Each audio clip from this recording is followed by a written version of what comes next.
Welcome back to the KDPG Sunday edition. This past week, President Donald Trump addressed the nation about the impasse with Congress over border security. He also visited McAllen, Texas, which borders Mexico's. As CBS's Nicole Killian reports, the political blame game continues along with the impasse.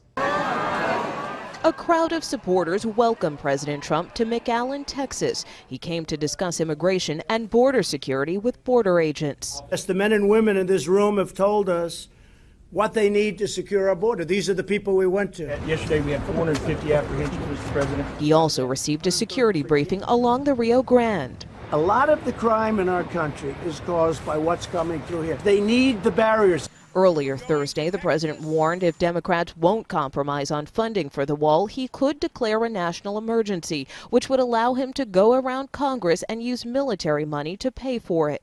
I have the absolute right to declare a national emergency. I haven't done it yet. I may do it. The president announced he's canceling an upcoming trip to Switzerland for the World Economic Forum, blaming the Democrats for not reaching a deal. The president is demanding $5.7 billion for the wall. Democrats are opposed, saying it would be ineffective. He knows we all support border security and that there's a better way to do it. Democrats continue to pressure Republican colleagues to pass bills that would reopen some government agencies and separate the shutdown from the border wall standoff. Open the government. It's in your hands. It won't solve the problem because the president's made it clear he won't sign them. The president says he isn't worried about Republican support wavering, saying the party is united in increasing border security. Nicole Killian, CBS News, the White House. We're now joined by two guests. Dr. Victoria Shinneman is Assistant Professor of Political Science at the University of Pittsburgh's Kenneth P. Dietrich School of Arts and Sciences. Dr. Andrew Simpson is Assistant Professor of History at Duquesne University's McAnulty College and Graduate School of Liberal Arts. Welcome to the show. It's good to have you here. Thanks. Kathy Stapleton, of course, Sally Stapleton, of course, is with us as well from the Pittsburgh Post-Gazette. Sally, always good to be with you. Let me just, by way of background, I was Chief of Staff to a Pennsylvania congressman for 14 years on Capitol Hill, so I'm pretty familiar with this funding mechanism. And what is happening today is a result of the failure of both political parties to pass spending bills, appropriation bills, by the deadline, which is September 30th, not in January.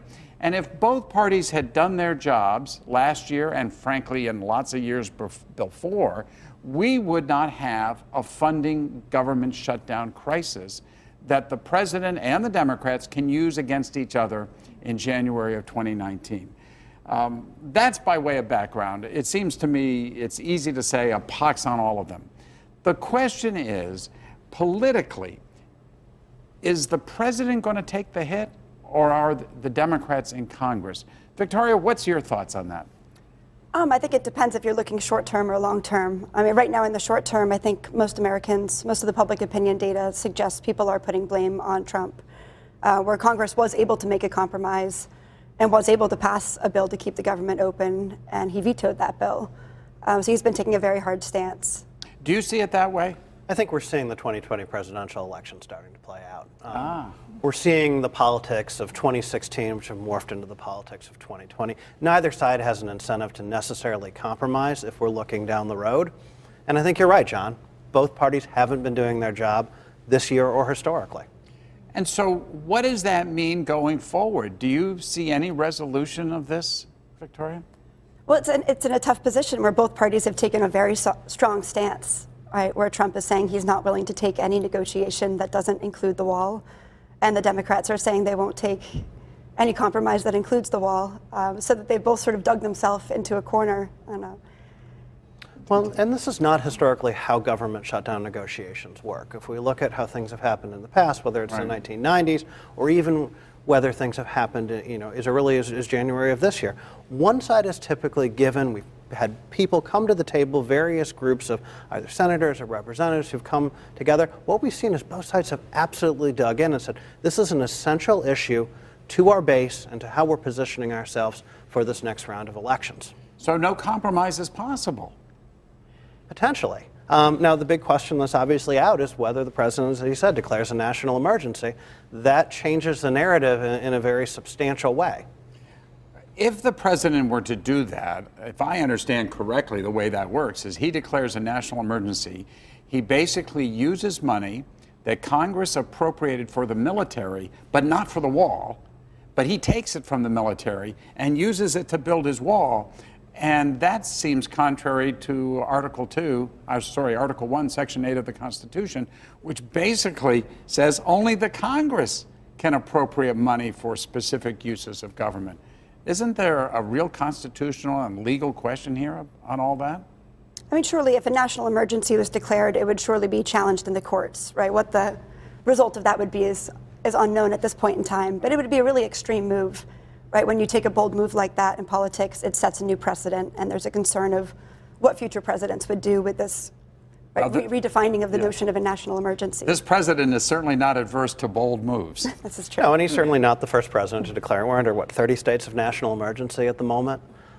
Certainly not the first president to declare a national emergency, not the first time a national emergency has made it to the courts. Certainly even during the Truman administration. Very different case, but it was an issue of courts ruling on whether a president could declare a national emergency or not. There's obviously I'm not an attorney, so I can't say how this is going to play out, but I think you're right. This would be subject to immediate legal challenge. Under the Clinton administration, 21 days of a shutdown, what were the lasting results of that? What did that feel like for both parties after it came back? I think it reflected the growing partisanship of the 1990s, where we still see the legacy of this moving forward.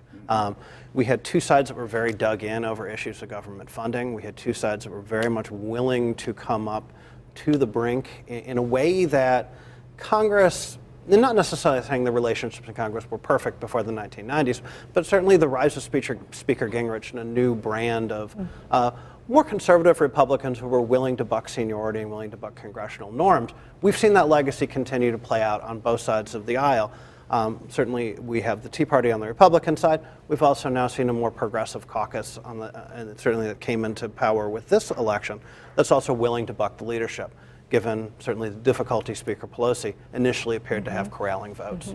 In that particular shutdown, if I recall correctly, President Clinton was very successful in blaming Newt Gingrich and Bob Dole, the Republican leaders, for the shutdown, because essentially he wasn't asking for anything but government to be open. In this situation, of course, you have President Trump saying, I want my wall. I promised my wall to the American people. Now, albeit Mexico was going to pay for it, now he wants taxpayers to pay for it. But he still wants his wall. And so you really have two bargaining positions as opposed to just one. I think that maybe it makes the blame game a little harder. Sure. I mean, I think for Trump, right, there's ways that the government could be open right now that would delay the border wall debate to another day. Yeah. But that gives up a very big bargaining chip. Well, and of course our previous guests and others would argue that we should fund all of government that you can and then debate the wall. Because it's putting other people in hardship for reasons that have nothing to do with a wall in Mexico. Ultimately, do you think there is a way out of this? Well, and I've said this before on the air, we're terrible prognosticators as historians. And you know, one thing I think we've learned with both this administration and even previous administrations is it's very hazardous to make a guess as to where public policy might go. Right now, politically, it looks like both sides don't have much of an incentive to compromise. Right. Certainly, as we see the pain of the shutdown cascade, as we see the economic consequences of the shutdown cascade, as our previous guest mentioned, we'll see whether that brings either side to the negotiating table short of this declaration of national emergency, which is one potential way out. Yeah.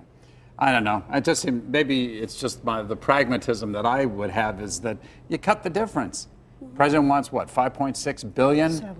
5.7, yeah, and those millions count. $5.7 billion. The Democrats supported 1.6 or 7. Find the middle, right between them. I mean, is that too easy? I don't know. I think the goal would be for both parties to find a compromise where they could claim victory within that compromise, right. And trying to find that combined set of terms is tricky ground. Ultimately, do you think it's the courts that will decide this? I mean, is that what we're reduced to, that basically the president and the Congress can't reach any agreement, And so the president declares a national emergency, which may or may not be legal and constitutional. And so you ultimately put the courts, the Supreme Court of the United States, 9 unelected people will ultimately decide how to resolve this, failure on the part of the legislative and executive branch? I mean, that could potentially happen if we go down the route of a national emergency, but I do still think that there's potential for compromise between the parties. I think there's a lot of incentives for both sides to find a way where they feel like they've come out as winners. I mean, one of Trump's big campaign appeals and one of his big characterizations of himself was as a deal maker, right? And to be able to fail to make a deal with this brand new Congress, I think would be a big blow to that image. And that goes back to your point, Andrew, that this is really all about 2020. I think so, but I think it also is worthwhile stepping back for a moment and thinking about this in context. This raises some really interesting questions and some concerning questions about how we understand the separation of powers, how we understand the increasing power of the presidency, the increasing willingness of Congress to defer authority, and perhaps a larger role for the judicial branch moving forward. And so, as Americans, we kind of have to ask ourselves, how do we want the 3 branches of government to function? And I think this is a moment where it's worthwhile to step back and ask that question to ourselves. That's a great way to conclude this segment. Professors, thank you so much for being part of this and for sharing your thoughts with us. We really appreciate it. Sally Stapleton and I will be back with some final thoughts when the KDPG Sunday edition continues in just a few moments. Stick with us.